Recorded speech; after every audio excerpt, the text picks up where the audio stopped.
오늘 우리는 웨스트민스터 신앙 고백서 제 25장 그리고 26장 교회 그리고 성도의 교통에 대해서 함께 살펴보고자 합니다. 사실 이 두 개의 주제는 서로가 상통하는 의미가 있습니다. 교회를 얘기할 때 항상 성도를 말하고 있고요, 성도를 이야기할 때 또한 교회를 설명하고 있습니다. 우리가 생각하고 있는 교회가 교회의 건물만 이야기하는 것이 아니라면 우리는 교회는 성도들을 이야기하고 있고, 성도들을 단지 사람으로만 설명하는 것이 아니라면 교회를 분명 함께 언급하고 있는 일이기 때문에 이 둘의 개념은 서로 상통한다라고 말씀드릴 수가 있습니다. 그래서 오늘 우리가 다뤄야 할 주제는 지금 일산 장로교회의 정체성을 논하는 것이에요. 그러니까 이 교회의 정체성, 곧 일산 장로교회의 정체성, 조금은 근본적인 이야기를 하게 될 것입니다. 그리고 교회의 성도로서의 정체성을 생각하고 판단하는 일들을 통해서 지금 우리가 서 있는 그 근원이 어디로부터 어떻게 시작되었는지를 생각해 보는 기회를 가지고자 합니다. 실제적인 이야기는 그러면 어떻게 서야 하고 또 어떻게 나가야 하는지에 대한 실제적인 이야기는 우리 웨스트민스터 신앙고백서가 다 마친 이후에 계속해서 고민하고 끊임없이 묵상해야 하는 주제이기에 끊임없이 성도님들과 함께 소통하면서 주님께서 우리에게 무엇을 기대하시는지를 찾게 될 수 있기를 바라는 것이죠. 자, 그렇다면 먼저 우리가 살펴볼 일들은 일산 장로교회는 이라는 겁니다. 일산 장로교회. 여러분, 일산 장로교회를 잘 아십니까? 언제부터 시작됐는지 혹시 아세요? 교회의 역사가 60년이 좀 안 돼요. 1966년부터 시작되었거든요. 그러니까 한 2년 후쯤 되면 이제 60주년을 맞이하게 됩니다. 그런데 성도님들께 한번 묻고 싶습니다. 일산에는 일산 장로교회만 있을까요?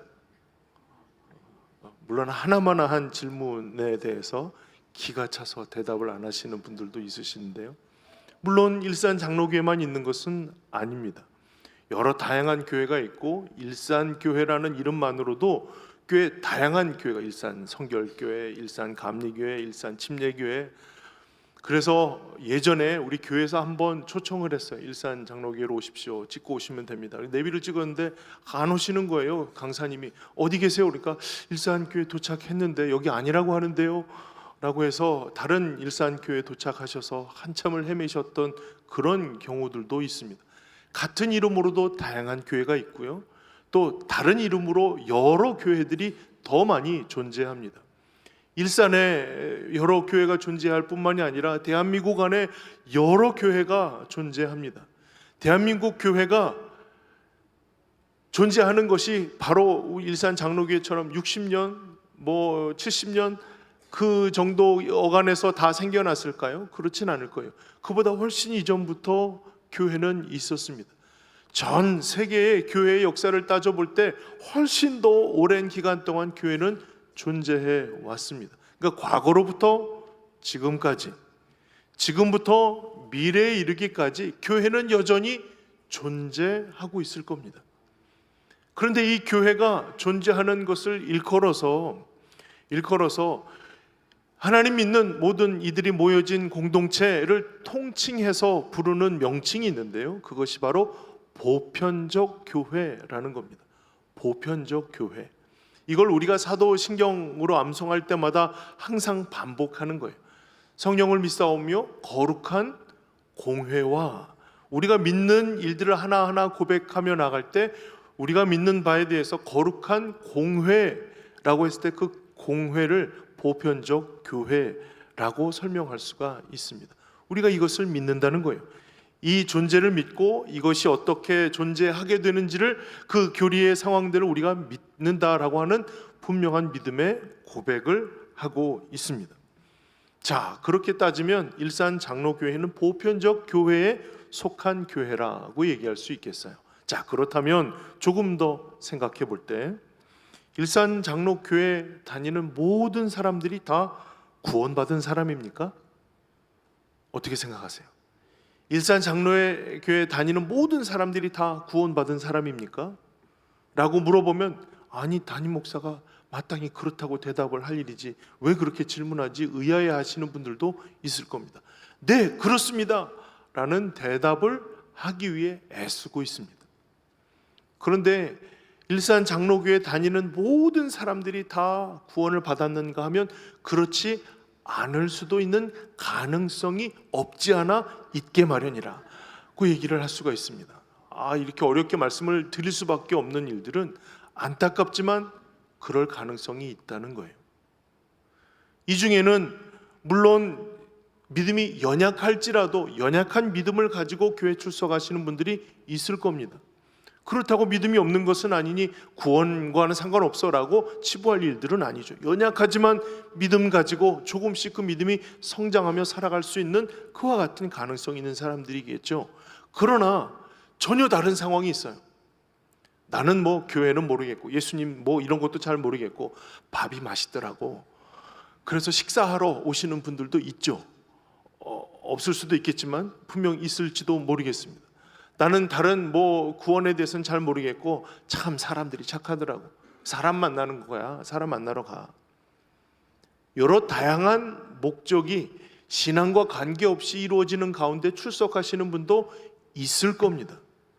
때로는 조금은 더 지나서 악한 의도를 가지고 믿음을 무너뜨리고 미혹해 하기 위한 목적을 가지고 그 한 공동체 안에 속해서 교회를 출석하는 사람들도 있을 것입니다. 그런 모든 사람들이 일산 장로교회 안에 있을 수도 있다는 가정이죠. 그렇게 보면 일산 장로교회에 출석하는 모든 사람들이 다 구원을 받은 사람들이냐라고 봤을 때는 없을 수도 있다는 가능성이 전혀 없다고 말할 수 없는 상황이라고 얘기를 할 수가 있다는 거예요. 여러분들이 생각할 때 그러면 누가 불순물이야 라고 생각하고 실눈을 뜨고 찾을 수 있겠지만 하나님은 결코 하나님의 구원받은 백성들과 그렇지 않은 사람들이 누구인지에 대한 명단을 유출하신 적이 없어요. 힌트를 주시지도 않아요. 그렇기 때문에 온전한 믿음 가운데 살아가고 있는 하나님만이 가지고 계신 명단이 있겠죠. 하나님은 아시겠지만 하나님이 선택하신 이들이기에 하나님이 피값으로 살려낸 영혼들이기에 결코 잊을 수 없는 하나님만이 아시는 영혼들이 있으시겠죠. 그것을 일컬어서 무형교회라고 합니다. 형태는 없지만 우리가 알 수 있는 일들이 아니지만 명단이 기록되어서 그 사람들만의 모임들로 세울 수 있는 것은 아니지만 그래도 그런 교회 곧 믿음의 무리들이 존재한다는 것으로 무형교회라고 부르게 되었고요. 지금 우리가 그야말로 일산 장로교회와 같이 눈으로 가시적으로 보고 함께 모이는 여러 과정들이 있는 일들을 유형교회라고 일컬어서 이야기를 합니다. 그러니 유형교회는 하나의 형태를 가지고 있지만 하나님의 온전한 구원의 역사로 모이는 온전한 무리가 되기를 위한 무형교회를 지향한다라고 얘기할 수 있겠죠. 그러니까 이 건물이 있고 서로 모이는 모임의 공동체가 있는 곳이 하나님의 온전한 믿음으로 말미암아 구원받은 온전한 백성들이 되기를 간절히 사모하며 진행하는 일들이 이 유형교회를 통해서 일어나게 되는 일이라는 겁니다. 그렇더라도 말이죠, 이 유형교회가 존재하는 이 불순물이 가득한 믿음도 연약한 모습들이 굳이 존재해야 하는가에 대한 질문은 오래도록 이어져 왔어요. 왜냐하면 믿음이 있는 사람들, 그 믿음을 확인하고 믿음 안에서의 온전함을 가지고 있는 무리들이 따로 모이면 될 거 아니냐라는 거예요. 그래서 교회 밖 구원의 운동을 시작하고 교회 밖에서의 구원의 역사가 이와 같이 뜨겁고 온전하다는 것을 알리기 위한 교회 밖 운동들이 계속 이어져 온 것을 우리가 알 수가 있습니다. 그런데요, 웨스트민스터 신앙고백서 25장 교회에 대한 이야기를 할 때 두 번째 항목의 마지막에 이런 문구가 있어요. 교회를 떠나서는 일상적으로는 구원을 받을 가능성이 없다. 이 교회는 유형 교회를 의미하는 거예요.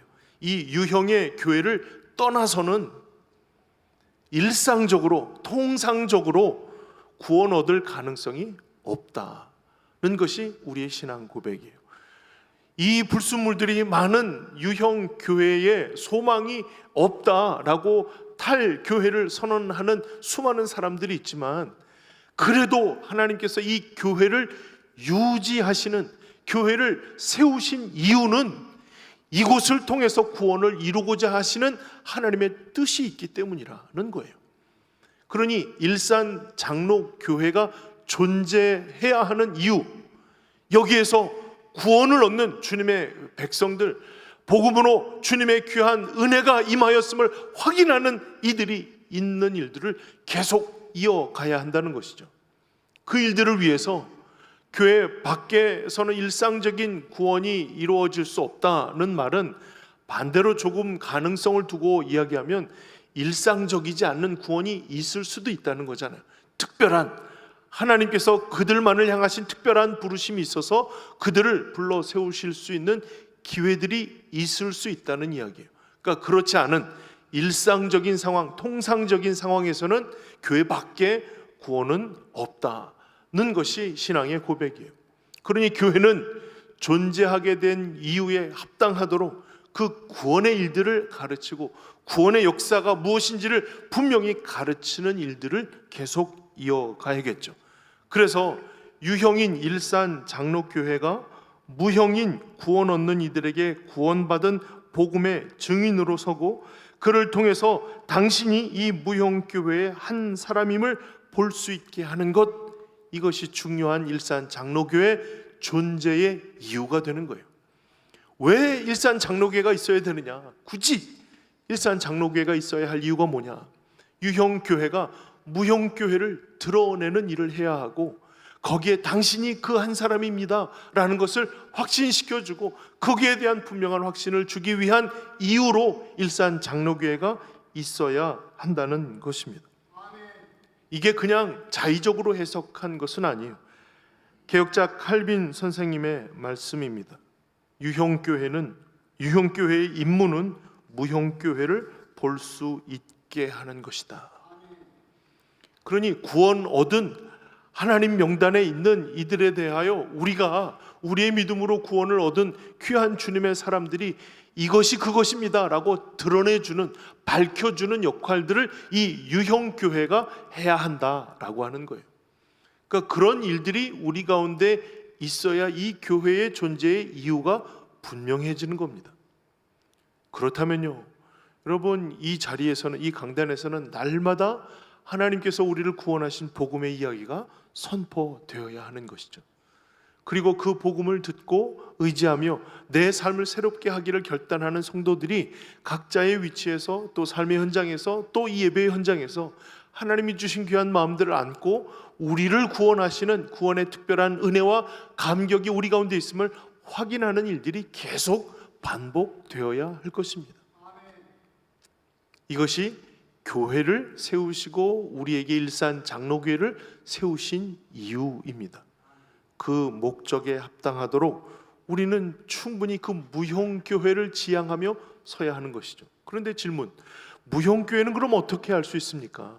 우리가 구원받은 일들은 어떻게 우리의 삶에 드러납니까? 그 증거가 무엇입니까? 라고 하면 우리의 머리 되신 그리스도의 통치를 받고 그 통치하심에 순종하는 모습이 바로 무형교회의 증거라고 얘기할 수 있다는 거예요.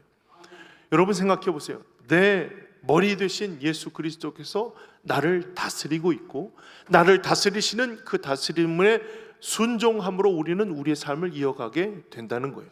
이것은 이후에 성도들의 이야기를 할 때 한 번 더 자세히 말씀을 드리도록 하겠습니다. 그 유형 교회인 일산 장로 교회는 무형 교회를 드러내고 소개하고 그 복음이 합당한 존재가 되었음을 계속 일러주는 일들을 반복하게 될 것입니다. 이것이 일산 장로교회가 세워지고 존재해야 할 이유입니다. 그런데요, 신기한 것은요, 일산 장로교회 안에 여러 다양한 교회가 존재하고 있어요. 여러분, 교회 예배가 있다면 예배가 어떤 거죠? 주일, 낮 예배, 그래서 1부, 2부, 3부, 지금 3부 예배를 드리고 있습니다. 그럼 3부 예배를 드리고 있는 중에 여러분들은 잘 아실런지 모르겠지만 또 다른 곳에서 예배가 진행되고 있다는 사실을 아십니까? 이 예배 말고 일산 장로교회 안에 또 다른 예배가 진행되고 있다는 거예요. 아니, 이런 일이 있을 수 있습니까, 여러분? 그런데 지금 예배가 진행되고 있어요. 무슨 예배일까요? 교회 학교 예배가 진행되고 있습니다. 교회 학교 예배가 진행되고 있어요. 원래는 함께 한 모임이 되어서 이 자리에 같이 예배를 드리는 게 맞는 일일 겁니다. 그런데요, 만약 그런 예배만 드리게 된다면 말이죠, 저는 2주를 못 버틸 것 같습니다. 왜냐하면 말이죠, 여기에 유치부, 영화부 아이들이 쭉 앉았다고 생각을 하면 끔찍합니다. 아이들이 끔찍하다는 게 아니고 걔네들은 두려운 게 없어요. 그래서 막 부모님들이 막 제어해도 막 여기를 돌아다니는데요, 걔네들과 눈을 맞추다 보면 제 눈이 다 돌아갈 지경이에요. 막 걔네들 앞에서 30분을 설교해야 된다는 것을 지금이라도 상상하면 등골이 오싹할 정도입니다. 그리고 더 중요한 것, 청소년들 앞에서 설교하는 것. 여러분들 청소년들 앞에서 설교해 보셨어요? 안 해보셨으면 말도 하지 마세요. 걔네들 얼굴 볼 수 있는 줄 아세요? 머리 꼭대기만 보여요. 설교자가 여러분들은 지금 저에게 시선을 맞춰주시고 있고 너무나도 감사하고 감격스러운 설교를 하고 있는 거예요. 그런데 청소년들 설교를 하러 가면 걔네들 눈을 볼 수가 없어요. 머리 이 꼭대기만 고개를 숙이고 있는데 자는 것 같지는 않고 뭘 하는지, 뭐 어떻게 반응하는지, 듣고는 있는지. 걔네들 앞에서 30분을 설교해야 된다라고 생각을 하면 이거는 머리카락이 쭈뼛 서는 일입니다. 저는 2주를 못 버틸 것 같습니다. 그런데 그들에게 맞는 복음이, 그들에게 맞는 형태의 복음이 증거되고 그들에게 맞는 형태의 복음으로 살아가는 삶이 드러나는 일들이, 증거되는 일들이 바로 일산 장로교회 안에 또 다른 작은 교회가 존재하고 있는 거예요. 여러 형태의 다른 작은 교회들이 일산 장로교회 안에 존재합니다. 거기서 하는 일들은 계속해서 복음이 증거되는 일들과 그 복음이 내 삶에 어떻게 적용되었는가를 확인하고 그것을 나누며 기뻐하는 일들이 계속 이어져 가고 있는 거예요.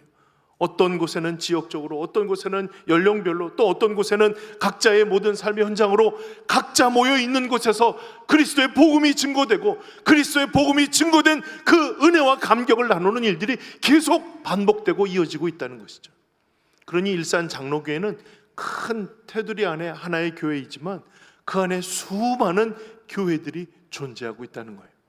그 교회들이 해야 할 역할들은 분명 예수 그리스도의 복음을 확인하는 일들과 그 복음을 나누며 주시는 귀한 은혜를 증거하는 일이 될 것입니다. 이것이 교회의 교회됨이라고 할 수가 있겠어요. 그리고 자연스럽게 이 교회는 성도들의 이야기로 넘어가게 되는 거예요. 이 교회와 성도가 떨어질 수 없는 서로 상통하는 일들이니 성도에 대한 이야기를 좀 해봅시다. 일산 장로교회 성도는 어떤 사람입니까? 일산 장로교회에 등록하기로 등록 카드를 제출하고 행정적으로 뭐 이런저런 이야기들, 절차들 다 하면 일산 장로교회의 성도가 됩니다. 그런데 성도라고 했을 때 단지 등록 절차를 마친 사람이라고 정의할 수가 있을까요? 뭐 꼭 그렇다고 성도가 되었다, 아니다라고 말할 수는 없을 것입니다. 성도는 단지 등록교인만을 의미하는 것은 아니기 때문입니다. 그렇다면 성도로서 제대로 된 절차가 있다면 그건 무엇일까요? 아까 교회를 설명할 때 교회를 떠나서는 일상적인 구원을 받을 수 없다라고 한 것처럼 존재해야 할 교회의 이유가 분명하다면 말이죠, 일산 장로교를 통해서 성도의 성도됨을 배울 기회를 분명히 가질 수 있을 거예요. 사도신경 중에 아까는 거룩한 공교회에 대한 이야기를 했다면 성도가 서로 교통하는 것과 이것을 우리가 믿음의 고백으로 하는 거잖아요. 그렇다면 성도는 서로 교통하며 존재하는 거예요. 이건 성도의 존재 방식이에요. 성도로 부르신 것은 하나님의 존재이고 그 존재가 어떻게 존재하는가에 대한 존재 방식은 서로 교통하며 지내는 거예요. 그런데 여기 교통하는 것에는 두 가지의 일들이 있는데요. 하나는 그리스도와의 교통이에요. 그리스도와의 교통. 그리스도와 나와의 교제와 또 교통이 시작됨으로 인해서 내가 그리스도의 사람이 되고 그리스도가 나의 주인이 되심을 고백하는 일이죠. 이 관계를 다른 말로 표현하면 연합이라고 얘기합니다. 그리스도와의 연합. 여러분, 지난 금요일 날 저는 여러분들에게 바울의 그 십자가에 대한 고백을 말씀드리면서 내가 죽어야 하고 예수 그리스도께서 사시는 것에 대한 이야기를 드렸어요.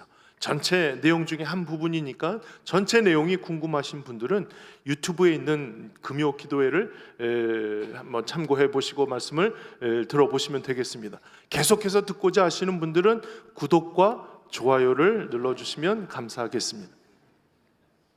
그런데요, 내가 죽고 예수가 산다는 것은 무슨 의미일까요?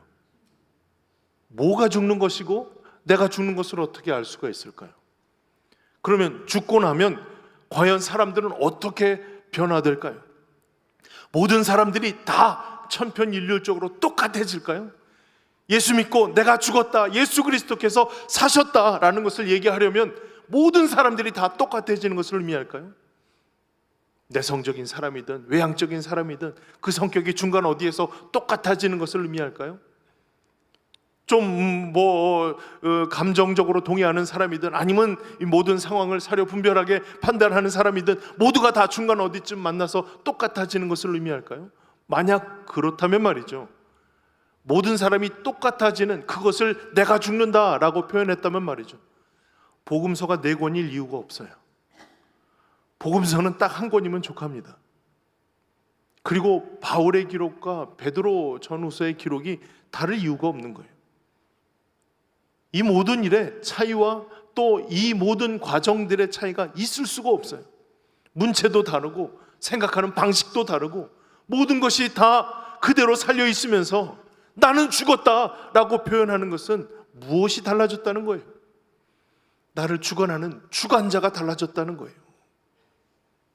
나는 내가 생각하고 내 판단으로 살아왔던 사람이었는데, 그러니 사울이 죽기 전에는 계속해서 하나님의 공동체를 무너뜨리는 저 나쁜 사람들 잡기 위해서 최선을 다해서 달렸던 것이죠. 근데 그게 아니라는 것을 알게 되었어요. 그래서 나는 죽었어요. 내 의지가 나가는 것이 아니라 하나님께서 내 주인이 되셨어요.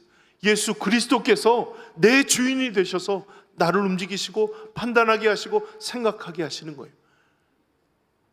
나를 주관하는 주관자가 달라졌어요. 이것을 내가 죽었다라고 표현한 거예요. 그러니 사랑하는 성도 여러분, 우리는 다양한 개성을 가지고 색깔을 가지고 마음을 가지고 이 한 공동체에 속해져 있어요. 그러니 내가 죽었다, 여러분 왜 복명복창하십시오. 뭐 외향적이든 내향적이든 뭐 T든 F든 다 하나입니다. 다른 거 없어요 라고 하는 것이 그리스도 안에서 하나가 되는 것이 아니라는 거예요. 연합이라고 하는 것은 주께서 우리를 다스리시고 우리는 우리를 부르신 부르심의 자리에서 우리를 고스란히 사용하시는 하나님의 뜻대로 사용되는 것을 의미하는 거예요. 그러니까 그리스도와 연합되었어요. 우리는 여전히 우리를 사랑하시고 우리를 사용하기 원하시는 주님이 주님의 백성 삼으셔서 하나님의 뜻대로 우리의 삶의 자리에 다시 보내셔서 그 귀한 삶을 이어갈 수 있도록 이끌어 주시는 것이죠. 그러니 성도들의 교제는 하나로 만들기 위한 일들이 결코 아닙니다. 여러분, 성가대가 이제 4파트가 있잖아요. 4파트가 무슨 소용이에요? 하나 소프라노로 통일합시다 라고 할 수는 없는 거잖아요. 그럴 수는 없는 거잖아요. 제가 중학교 때까지 성가대를 하면 어떤 소리를 그 지휘자님이 말씀하셨냐면 그 파리 나무 십자가 소년들처럼 가성을 하라는 거예요.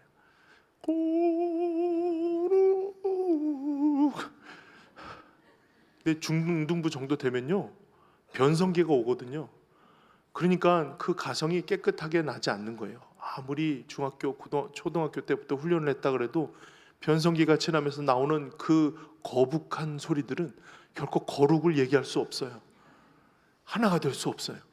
각자의 소리와 각자의 생각과 각자의 태도와 각자가 배우는 모든 환경들이 고스란히 하나님의 뜻대로 움직이는 도구가 되는 것이죠. 그러니 성도의 교제는 나와 같은 편을 만들고 나와 같은 색깔을 만드는 일이 결코 아니라는 거예요. 연합이에요, 연합. 각자의 색깔이 모여서, 각자의 성향들이 모여서 하나님의 귀한 은혜의 잔치에 사용되는 도구로 각자의 모습에 불편하고 부족한 부분들이 채워지고 공급되는 기적적인 연합의 역사를 경험하게 되는 일이죠. 이게 성도의 교제의 바른 모습이에요. 그러니 성도 여러분, 각자의 다름이 인정되는 순간 이게 뭔가 분산이 되고 하나로 모아지지 않는 것처럼 여겨지고, 뭐 각각의 이야기들이 시끄럽고 그래서 통일되지 않는 것처럼 여겨짐으로 인해서 때로는 군대처럼 하나로 그냥 만들어 놓는 일들을 시행하려고 하죠. 비빔밥을 섞어 놓은 것처럼 이게 밥인지 나물인지 구분이 안 될 정도로 다 빨갛게 섞어 놓는 것을 이야기하는 거예요. 그러나 연합은 비빔밥이 아니라 뷔페예요. 뷔페, 한 접시에 각자의 저기가 담겨 있는 것처럼 말이죠.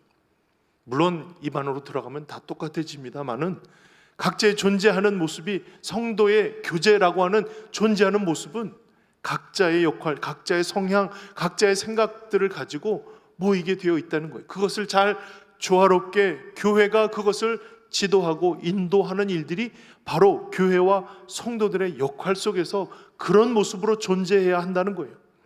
이것이 신앙 고백 속에서 이야기하고 있는 교회와 성도들의 이야기입니다. 그래서 여러분들께도 부탁을 드리는 것은, 딱 이 3부 예배만 나오시는 분들이 있으시잖아요. 모든 신앙생활은 3부 예배로 이야기된다. 3부 예배 이외에 어떤 것은 신앙이 아니다 라고 생각하시고 오로지 이 3부 예배에 목숨을 거시는 분들이 있으실 겁니다. 그런 분들을 위해서 예배는 충분히 하나님의 말씀을 듣는 것과 함께 찬양하며 경배하며 예배하는 일들과, 또 무엇보다도 성도들이 함께 교제할 수 있는 충분한 장이 되어야 하는 것이 예배 가운데 있어야 하는 일이에요. 그런데요, 이 교회가 그것을 담아내기는 너무나도 부족한 상황입니다.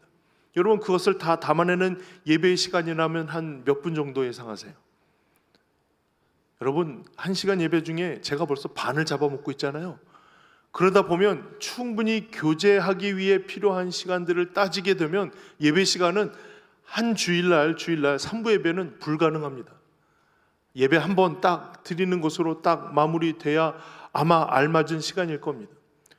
부족하잖아요. 부족하니 보완하기 위한 다른 형태의 교제하는 일들을 이어가려고 하는 거예요. 그것이 여러 다양한 식사의 교제이기도 하고 또 셀 모임이기도 하고 여러 다양한 교제의 시간들이 이어져 가는 일이죠. 사랑하는 성도 여러분, 이 예배에 목숨 거는 것은 참 존경스러운 일이지만 예배를 통해서 교제하도록 성도의 존재를 분명히 세우는 일들을 위해서도 우리는 시간을 드리고 마음을 열어야 하는 거예요.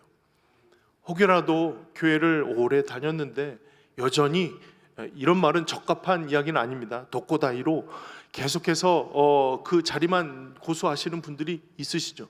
신앙은 하나님과 나와의 개별적인 상황이니까 그런 상황 속에서 내가 하나님 앞에 온전히 서면 되지 다른 이유가 무엇이 필요 있어 라고 생각하시는 것은 반쪽의 신앙이에요.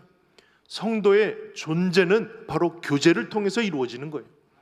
그러니까 교제가 이루어질 수 있도록 끊임없이 마음을 열고 또 시간을 드리고 내 삶을 오픈하는 일들이 중요하다는 거예요. 이 일에 여러분들의 마음을 조금 더 열어주시기를 부탁을 드립니다. 시간을 내어주시기를 부탁을 드립니다. 그 일들이 그냥 단지 예배 한순간에만 끝나게 되는 것이 아니라 보완하기 위해 준비된 여러 상황들 또한 여러분들이 신경을 기울여서 함께 협력하여서 주님의 귀한 나라의 일들을 함께 세워 나아갔으면 좋겠습니다. 여기에 한 마음이 되어주시고 이 의도에, 이 추진하는 과정 속에 우리가 함께 협력하여서 선을 이루어가야 할 귀한 믿음의 결단과 헌신이 있기를 주의 이름으로 축원합니다. 그런데 문제가 있죠. 그 문제는 뭐냐면 교회도 그렇고 성도도 그렇고 온전하지 않다는 거예요. 완벽하지 않아요. 그러다 보니 충분히 마음 열고 함께 나아가고자 하는 일들, 함께 세워가고자 하는 일들이 있지만 그와 같은 일들 속에 온전히 이루어지지 못하는 것은 늘 상처받고 때로는 마음이 심히 무너져 버리는 일들을 경험하기 때문이에요. 완전하지 않아요. 완벽하지 않아요. 그러다 보니 부족한 것으로 인해 상처받고 부족한 것에 대해서 여러 다양한 생각들이 부딪히다 보니 그야말로 부딪히는 일들이 계속 그 마음을 무너뜨리게 된다는 겁니다. 물론 이것이 아름답다라고 할 수 없는 모습은 분명합니다. 그러나 그렇다고 우리가 사는 동안 분명하게 이루어져야 하는 성도의 존재의 모습 자체를 부정하고 부인할 수는 없다는 거예요. 여러분 생각해 보세요. 모일 때마다 상처받고 모이면 싸우고 계속해서 엉뚱한 이야기를 하면서 지내는 그런 교제하는 자리에 나는 나가고 싶지 않아. 이거는 마땅한 내 자신을 지키기 위한 고백이 될 수 있을 거예요. 그렇다면 그런 일들을 아예 근원적으로 시행하지 않도록 교제는 안 하겠습니다 라고 교회가 결정해야 하는가라는 거예요. 왜냐하면 교회의 존재 이유도 그렇지만 성도들의 존재의 모습은 바로 교제를 통해서 이루어지거든요. 그런 이것은 포기하거나 그냥 중지시킬 수 있는 일들이 아니에요. 그런 차원이 아니에요. 오히려 그것을 통해서 우리가 보다 온전하게 되는 온전한 교제와 온전한 만남과 온전한 사랑이 이루어지는 공동체가 이루어지기를 위해서 서로가 배려하고 애쓰고 또 그 한 마음으로 쭉 그 마음들을 이어가야 하는 일들이 우리가 조금은 더 마음을 열어야 할 부분이라고 할 수가 있다는 겁니다.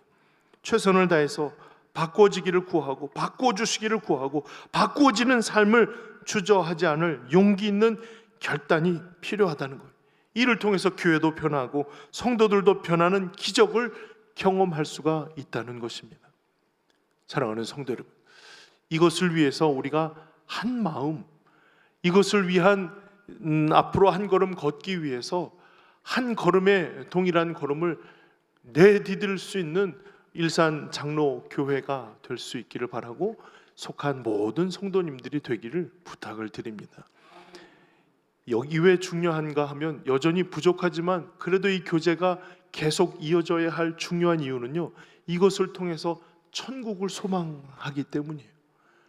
천국에서의 삶을 기대하고 천국에서의 주시는 하나님의 은혜가 이와 같음을 미리 경험하게 되는 놀라운 일들이 이 교제를 통해서 일어나기 때문이죠.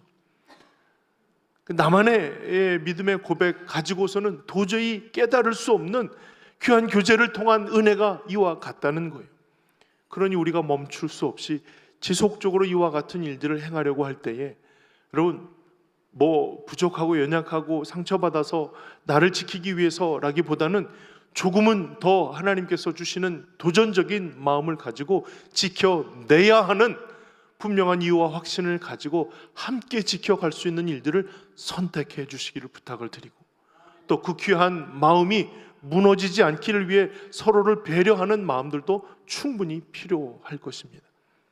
이를 위해서 함께 맞춰져가는 그런 조화들도 필요하겠고 말씀 안에서 거하고 말씀을 실천하는 교회 될 수 있도록 그 말씀이 우리 안에 살아있어서 분명한 믿음의 복음을 증거하고 그것을 확인하는 일들을 이어갈 수 있기를 위해서 기도하고 한 마음이 되어서 하나님 주신 이 귀한 은혜의 공동체를 주님 부르시는 그날까지 잘 지켜갈 뿐만이 아니라 우리의 다음 세대에게도 이 귀한 유산들을 잘 물려주고 그들의 온전한 믿음의 길을 잘 쫓아올 수 있도록 그 마음을 잘 전달해 주시기를 다시 한번 주님의 이름으로 축복을 드립니다.